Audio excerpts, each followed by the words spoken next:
राधे राधे दोस्तों इस पूरी सृष्टि का संचालन ईश्वर या भगवान करते हैं। भगवान वही है जिनसे इस पूरे ब्रह्मांड और सृष्टि की रचना हुई है। भगवान सत्य, शांति और पवित्रता का एक रूप है। जो सत्य है वही ईश्वर है। इस धरती पर सभी प्राणी जिनको अलग अलग नामों से जानते हैं, या यूँ कहे कि इस सृष्टि के हर एक जीव या प्राणी में भगवान ही वास करते हैं। इसी सृष्टि में जन्मे एक महान संत जिनकी छाप आज दुनिया के हर उस प्राणी पर छप चुकी है, जिसकी आत्मा पूरी पवित्रता से भगवान से जुड़ी है, या यूँ कहे कि स्वयं भगवान किसी रूप में धरती पर आए हैं। जी हाँ, राधा रानी के परम भक्त और वृंदावन के श्री प्रेमानंद महाराज जी को भला कौन नहीं जानता होगा। यही कारण है कि उनके भजन और सत्संग में दूर दूर से लोग आते हैं, जिनकी भक्ति की छाप इस सृष्टि के हर प्राणी पर पड़ रही है। वे भजन मार्ग व कथा के द्वारा मोक्ष प्राप्ति का ज्ञान देते हैं। आज दुनिया का हर एक प्राणी उनकी भक्ति भाव में डूबा हुआ है और राधे राधे जपता चला जा रहा है। प्रेमानंद महाराज जी बताते हैं कि स्वयं भगवान भोलेनाथ ने उन्हें दर्शन दिए थे। जी हाँ, जिसके बाद वे घर का त्याग कर वृंदावन आ गए। लेकिन क्या आप जानते हैं कि महाराज जी ने क्यों साधारण जीवन का त्याग कर भक्ति का मार्ग चुना और महाराज जी सन्यासी कैसे बने? तो दोस्तों, जानते हैं श्री प्रेमानंद महाराज जी के जीवन के बारे में। श्री प्रेमानंद महाराज जी का जन्म 30 मार्च 1969 उत्तर प्रदेश के कानपुर के पास सरसौल ब्लॉक के अखरी गांव में हुआ था। उनके पिता का नाम श्री शंभू पांडे और माता का नाम श्रीमती रमा देवी है। महाराज जी बताते हैं कि सबसे पहले उनके दादाजी ने संन्यास ग्रहण किया था। साथ ही उनके पिताजी भी भगवान शिव की भक्ति करते थे। महाराज जी के परिवार में भक्ति भाव का माहौल था। इसी का प्रभाव उनके जीवन पर पड़ा। महाराज जी बताते हैं कि जब वे 5वीं कक्षा में थे तो उन्होंने तभी से भागवत गीता का पाठ शुरू कर दिया था। इसी तरह से धीरे धीरे उनकी रुचि आध्यात्म की ओर बढ़ने लगी। साथ ही उन्हें आध्यात्मिक ज्ञान की जानकारी भी होने लगी। जब महाराज जी 13 वर्ष के हुए तो उन्होंने ब्रह्मचारी बनने का फैसला किया।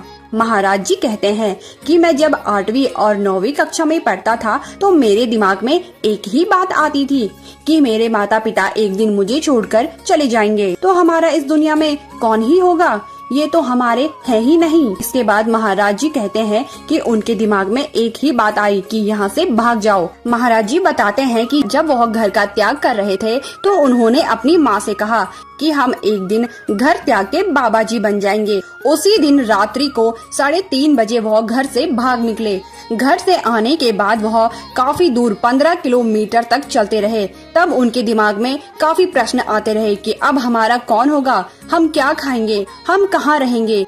इतनी दूर आने के बाद उन्होंने जंगल में भगवान शिव का एक मंदिर नंदेश्वर महादेव वहां जाकर विश्राम किया और भगवान शिव के शिवलिंग के आगे बैठकर विचलित होने लगे, बहुत परेशान होने लगे कि अब हम कहाँ जाएंगे। लेकिन उन्होंने एक बात अपने मन में ठान ली थी कि अब वो घर वापस कभी नहीं जाएंगे। तभी उस मंदिर में एक आदमी आकर बोला, अरे बालक, यहाँ सामने सूरदास स्वामी जी रहते थे, उनकी कुटिया में ताला लगा हुआ है, वो कहीं गए हैं क्या? महाराज जी बोले, हमें नहीं पता, हम आज सुबह ही यहाँ आए हैं। वो आदमी बोला, ये हम कमंडल में दही लाए थे उनके लिए, अब वो है नहीं और हम इसे वापस नहीं ले जा सकते।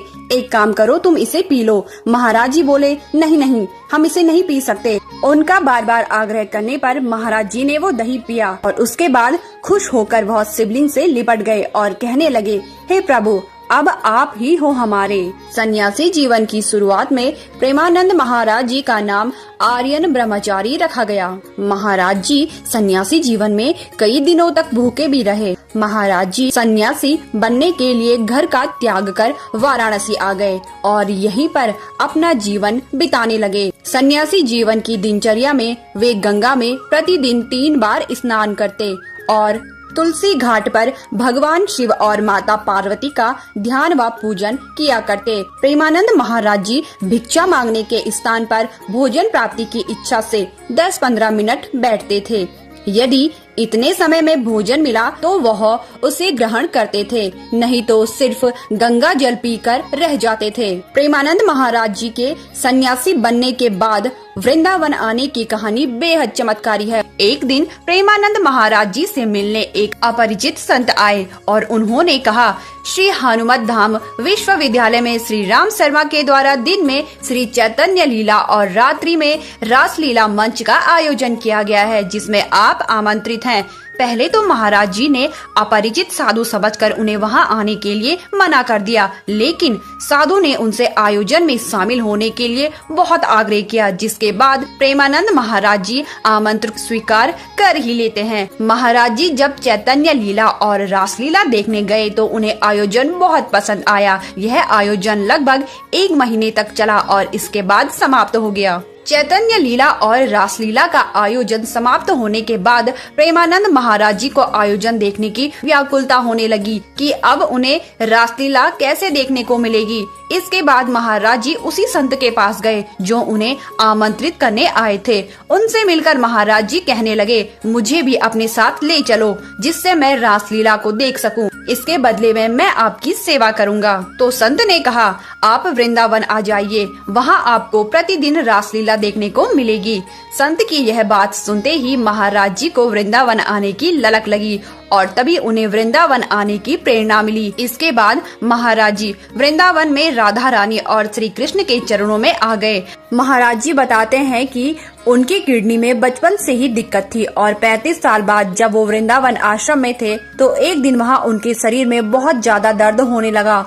उन्होंने डॉक्टर को दिखाया तो डॉक्टर ने बताया कि उनकी दोनों किडनी खराब हो गई हैं। उस समय महाराज जी के पास न एक पैसा था न कोई सहायता करने वाला। महाराज जी एक छोटी सी कुटिया में रहते थे जिसकी छत भी टूटी हुई थी। डॉक्टर ने बताया कि उनकी किडनी इतनी खराब हो गई है कि वे 5 वर्ष तक ही जीवित रह पाएंगे। महाराज जी को किडनी का कोई भी ज्ञात नहीं था कि किडनी होती क्या है। महाराज जी बताते हैं, ये सुनकर उनको बहुत ही ज्यादा दुख हुआ। ना कोई सहारा, ना इलाज के लिए पैसा, और ऐसी स्थिति में वो भोजन प्राप्ति के लिए कैसे जाएं और भोजन मिले कि ना मिले। उन्होंने बाद में निश्चय किया कि मरना तो एक दिन है ही, इसमें घबराने की क्या बात है। फिर उन्होंने अपने पूरे जीवन के बारे में सोचा कि मैंने ऐसा कोई पाप नहीं किया जिसके कारण उन्हें भय लगे।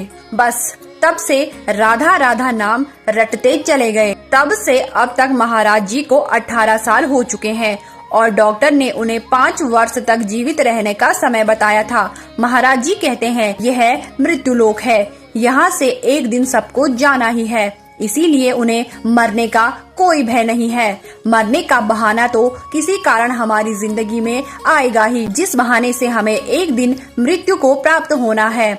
महाराज जी कहते हैं, हमारे पास जितना भी समय है उसमें खुश रहो, अच्छे कर्म करो, भक्ति करो, मेहनत करो, दुर्विचार दुष्कर्मों से बचो और जितना हो सके भक्ति में लीन हो जाओ, क्योंकि सब कर्मों का ही खेल है। जैसा कर्म करोगे वैसा ही फल भोगना पड़ेगा। इसीलिए भगवान की शरण में आकर अपने मन में किसी भी तरह का किसी के प्रति कोई द्वेष ना रखे और सत्कर्म करते रहे। हमारे जीवन में हमें जो भी कष्ट मिलता है वो सब हमारे कर्मों का ही फल होता है। इसीलिए राधे राधे रटते चलो। तो बोलो राधे राधे।